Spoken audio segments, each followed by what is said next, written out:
দুঃখের সাথে উদ্বেগের সাথে আমরা লক্ষ্য করলাম গতকালকে শেরপুরের শ্রীবর্দী থানায় আমাদের জামাত ইসলামীর সেক্রেটারিকে তাকে পিটিয়ে নির্মমভাবে হত্যা করা হয়েছে। সেখানে প্রশাসনের উদ্যোগে ইশতেহার পাঠের একটা প্রজেকশন মিটিং ছিল সর্বদলীয়ভাবে। ইলেকশন কমিশনের এটা একটা প্রভিশন আছে যে কোনো রিটার্নিং অফিসার অথবা সহকারী রিটার্নিং অফিসার যদি মনে করে ভালো কনজেনিয়াল অ্যাটমসফিয়ার তৈরি করে সকল প্রার্থীকে এক জায়গায় করে তারা প্রত্যেকের দলীয় ইশতেহারটা জনগণকে শোনাবেন, এটা একটা গুড আইডিয়া, আমরা এটাকে থ্যাঙ্কস জানিয়েছি। তো শ্রীবর্দী উপজেলা শেরপুরের তারা সেই উদ্যোগী নিয়েছিলেন। সেইখানে বিএনপির প্রার্থীর লোকেরা জামাতের প্রার্থীদের উপরে হামলা করেছে চেয়ারে বসাকে কেন্দ্র করে। গায়ের জোর দিয়ে সামনে বসতে হবে, আসবে পরে জায়গা দিতে হবে সামনে, এটা নিয়ে ঠেলাঠেলি কারা করে এটা তো দেশের জনগণ জানে। আমাদের জামাত ইসলামী বা ইসলামী কোনো দলের লোকেরা চেয়ার নিয়ে ঠেলাঠেলি কাড়াকাড়ি সামনে জায়গা দাও এখানে বসবো না, এই চরিত্র আমাদের ইসলামী আদর্শের মধ্যে নাই। আপনাকেই বলছি, ইন্স্যুরেন্স করলে সিটিতে সুরক্ষা পাবেন নিশ্চিত। কিন্তু ওনারা এটা করতে গিয়ে সেখানে মারামারি হয়েছে, আপনারা টেলিভিশনে দেখেছেন। এবং নির্বাচনী সহিংসতায় এটি প্রথম জামাত ইসলামের একজন নেতা শহীদ হলো। আমরা আল্লাহর কাছে দোয়া করব তার শাহাদাত মঞ্জুর হোক। কিন্তু সরকারের প্রধান, ইলেকশন কমিশনের প্রধান, ল এনফোর্সিং এজেন্সি যারা হাতে আছে তাদেরকে আমরা এটাকে কঠোর হস্তে দমন করার জন্য বলবো যে এই ঘটনার আর কোনো পুনরাবৃত্তি হলে আগামী নির্বাচন সুষ্ঠু, নিরপেক্ষ, নিরাপদে হবে কিনা সেটির কিন্তু প্রশ্নবিদ্ধ হয়ে যাবে। এই চ্যালেঞ্জ আপনাদেরকে ফেস করতে হবে, তা না হলে এই হানাহানি যদি শুরু হয়ে যায় তো আপনারা বাংলাদেশে কোনো নির্বাচন করতে পারবেন না। সেই জন্য গণমাধ্যমের সুযোগে আমি দেশবাসীকে শান্ত থাকতে বলবো। বিশেষ করে 11 দলের যারা প্রার্থী আছি আমরা শান্তিপ্রিয়, আমরা নিয়মতান্ত্রিকভাবে আমাদের নির্বাচনী প্রচারণা আচরণ বিধি মেনেই আমরা পরিচালনা করছি। সরকার যদি আইনকে যারা শ্রদ্ধা করে, আচরণ বিধি যারা মানে, তাদেরকে যদি আপনি দুর্বল ভাবেন, সরল মনা ভাবেন, এটা ভুল করবেন। আমরা আইনের প্রতি শ্রদ্ধাশীল, লয়াল বলে আপনি আমাদেরকে এইভাবে নির্যাতিত, বঞ্চিত, নিপীড়িত করবেন, এটা উচিত নয়। সরকারের এই হত্যাকাণ্ডের সাথে, ওখানে হামলার সাথে যারা জড়িত, সেখানে উপজেলা প্রশাসনের উপস্থিতিতে কেন এটা হলো, এটার বিচার বিভাগে তদন্ত হওয়া উচিত, হামলাকারীদের গ্রেফতার করা উচিত এবং আইনের আওতায় এনে তাদের বিচার করা উচিত।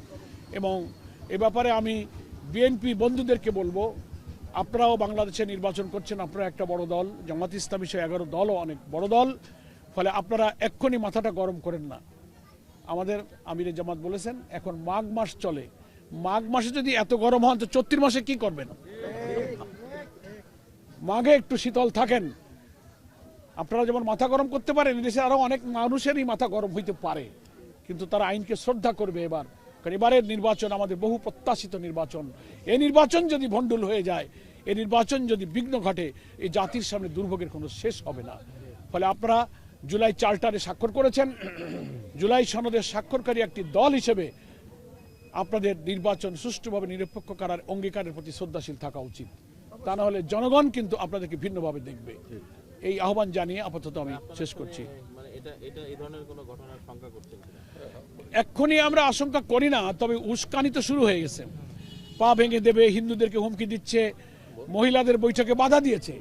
ইভেন আমি কালকে কোথায় মঠবাড়িয়া না কোথায় গেলাম, কালকে কুলবাড়িয়াতে আমার মিটিং ছিল। সেই মিটিংয়ে চেয়ার টিয়ার নিয়ে লোকেরা বসে গেছে, বিএনপির লোকেরা উপস্থিত হয়ে সেই মিটিং তারা ভেঙে দিয়েছে। আমি অবশ্য যেতে পারিনি, আমি আর একটা মিটিং থেকে আসতে গিয়ে পথে শুনলাম যে ওইখানে মিটিং হতে পারছে না, বাধা দিয়েছে। আমি সাথে সাথে ওসিকে ফোন করেছি। আমার ওসিকে ফোন করার কথা না, কারণ আমাকে ডিআইজি আমাকে কমিটেড আমার প্রতি। আমি হোম অ্যাডভাইজারকে বলেছি, এসপি সাহেব আমাকে কথা দিয়েছেন যে এই জাতীয় কোনো কিছু হলে আপনি আমাদেরকে ইনফর্ম করেন। আমি কালকে পুলিশের ওসিকে বলেছি ডুমুরিয়ায়, এবং নাম পিতার নাম উল্লেখ করে বলেছি যে এরা এসে আমার মিটিং ভেঙে দিয়েছে।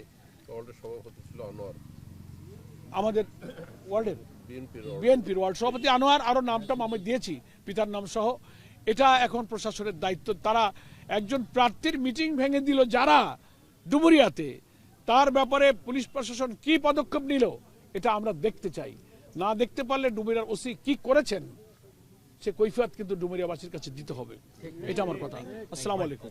ভাই বক্তৃতায় বলেছেন, আরো কয়েকজন বলেছেন, আমাদের ছাত্র শিবিরের সাবেক সভাপতি আলমগীরও বলেছেন যে আমাদের এখানে প্রতিপক্ষ বন্ধুরা, বিএনপির বন্ধুরা, ওনারা আমাদেরও বন্ধু ভাই, একসাথে তো রাজনীতি করেছি নাকি বলেন?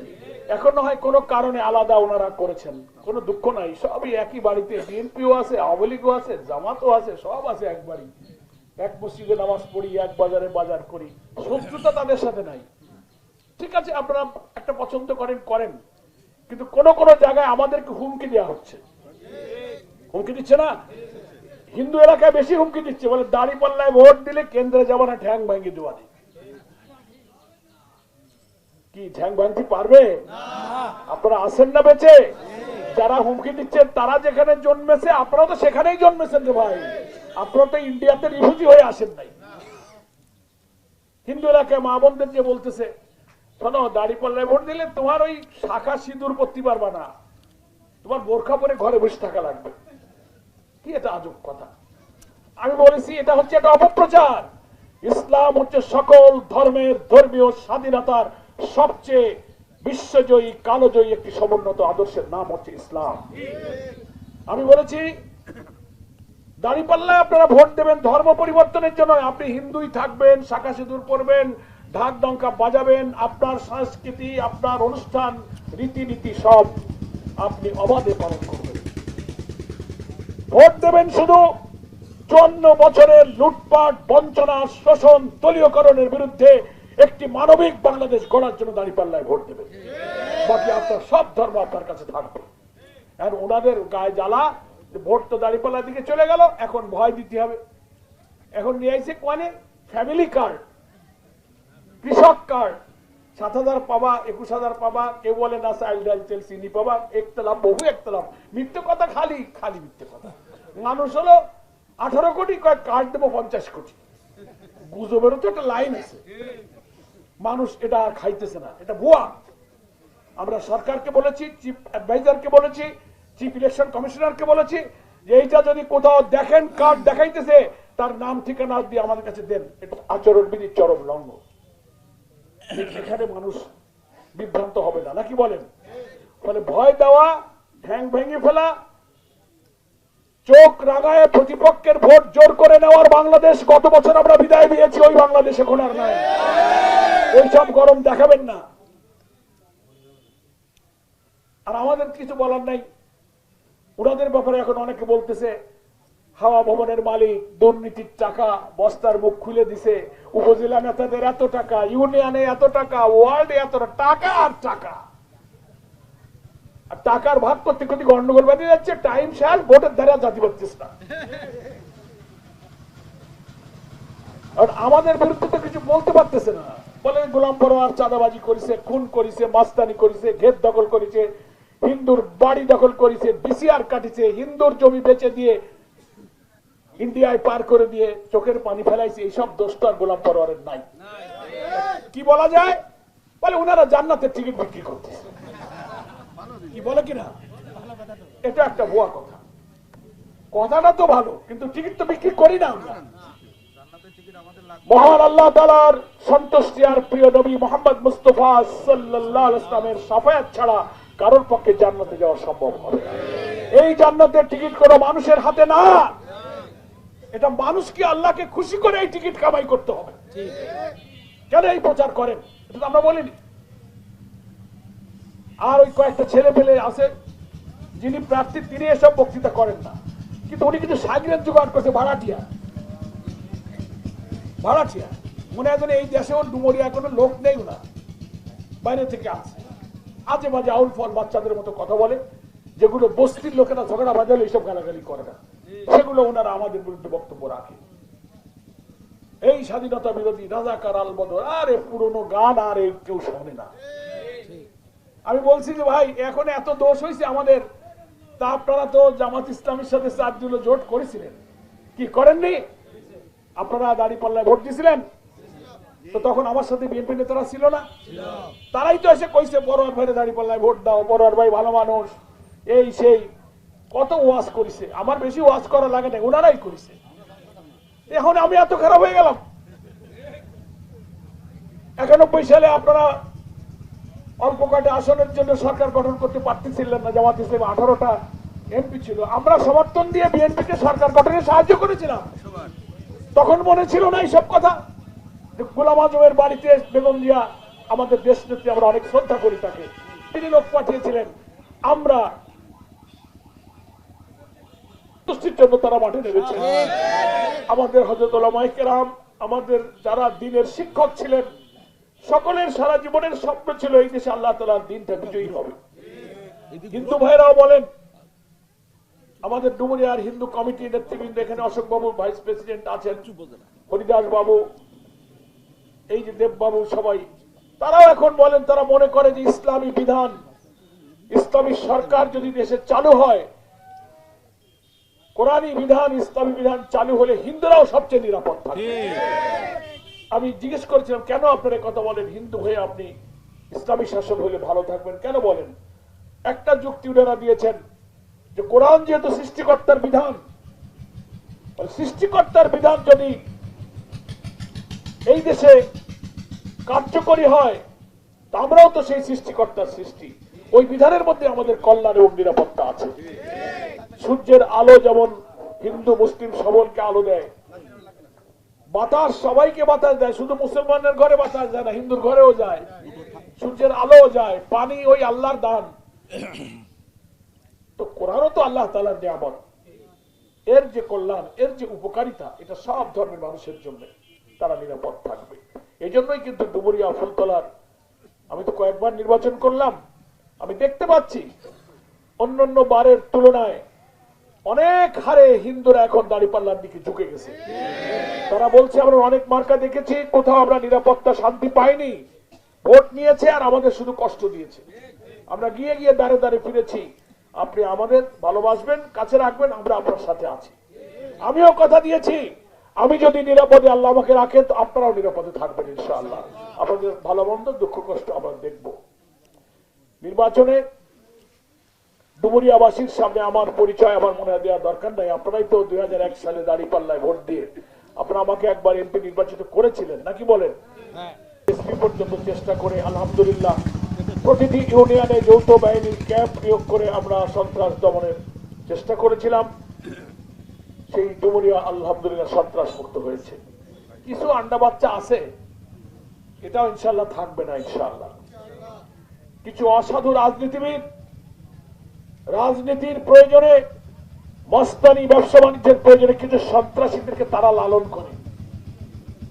আমাদের রাজনীতি ইসলামী রাজনীতির জন্য, আদর্শিক রাজনীতির জন্য কোনো সন্ত্রাসী লাগে না, অন্যদের জন্য সন্ত্রাসী লাগে। কেন লাগে? জনগণ তাদের লুটপাট, চাঁদাবাজি, মস্তানি পছন্দ করে না, তাই জনগণের উপরে মস্তান লেলিয়ে দিয়ে তারা ক্ষমতাকে নিরাপদ করতে চায়। এই জন্য তারা কিছু মস্তান এবং সন্ত্রাসী পোষে, লালন করে, টাকা দেয়। তো আলহামদুলিল্লাহ এই সন্ত্রাস মুক্ত ডুমুরিয়ায় আমরা উন্নয়নের জন্য কাজ করেছিলাম। আজ থেকে 20-25 বছর আগে 350 কোটি টাকার উন্নয়নের কাজ আলহামদুলিল্লাহ আমি 100% সততার উপরে থেকে সম্পন্ন করার চেষ্টা করেছিলাম। স্কুল, কলেজ, মসজিদ, মাদ্রাসা, রাস্তাঘাট, যেখানে যতটুকু 50 বছরের না করা কাজ কি 5 বছরে সব শেষ করা যায়? যায় না। আমি চেষ্টা করেছিলাম আলহামদুলিল্লাহ। এখন দাঁড়িপাল্লার পক্ষে মানুষ এই 54 বছরের রাষ্ট্র যারা পরিচালনা করেছে তাদের তিক্ততায় বিরক্ত হয়ে মানুষ এখন সুশাসনের দিকে ঝাঁপিয়ে পড়েছে এবং তারা এখন দাঁড়িপাল্লায় ভোট দেবে। একদিকে 11 দল,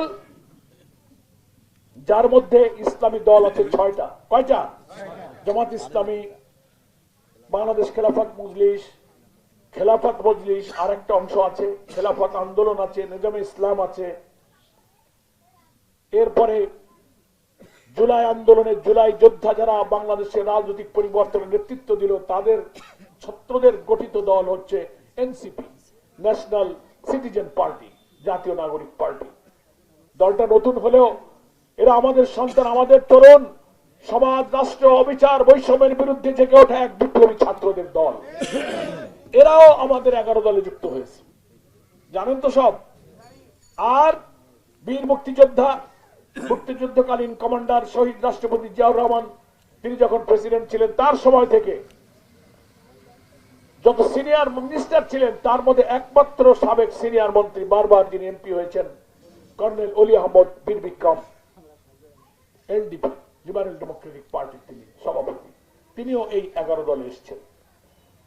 তাহলে কি হলো, আরো কয়েকটা দেশপ্রেমিক ছোট ছোট দল আছে। এই 11 দলের মধ্যে ইসলামী চেতনা লালন করার দলও আছে, জুলাই চেতনা ধারণ করার দলও আছে, মুক্তিযুদ্ধের চেতনার দলও আছে।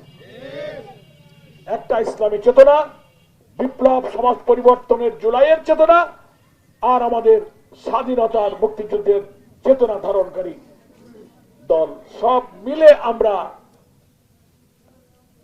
সবকিছু ধারণ করে এই দেশ আগামী দিনে একটা নতুন বাংলাদেশ গড়ার জন্য আমরা ঐক্যবদ্ধ হয়েছে।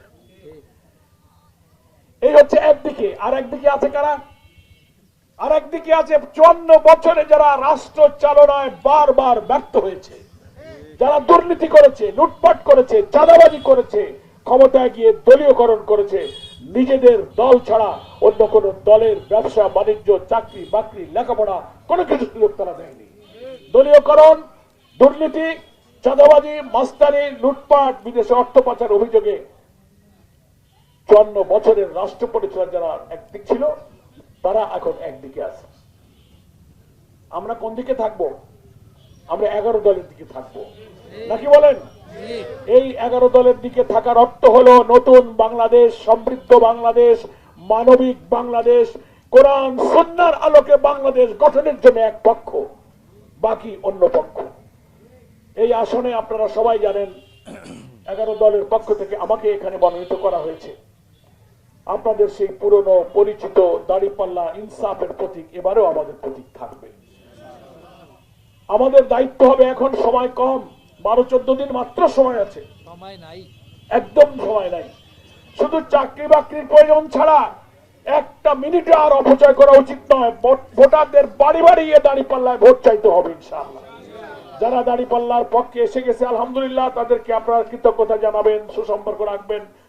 যারা এখনো দেশের প্রয়োজন বুঝে উঠতে না পেরে দোদুল্যমান আছেন, সিদ্ধান্ত নিতে পারতেছে না, একবার দুইবার বারবার গিয়ে আমরা এই প্রয়োজনটা যদি বুঝাই যে ভাই 54 বছর তো নানান মার্কায় তুমি ভোট দিয়েছো, শান্তি আমাদের আসে নাই, সবাই লুটপাট করেছে, সবাই কর্তৃত্ব করেছে, আসো আমরা একটা মানবিক বাংলাদেশে 11 দলের পক্ষে আবারও আখেরে দাঁড়িপাল্লায় ভোট দিই।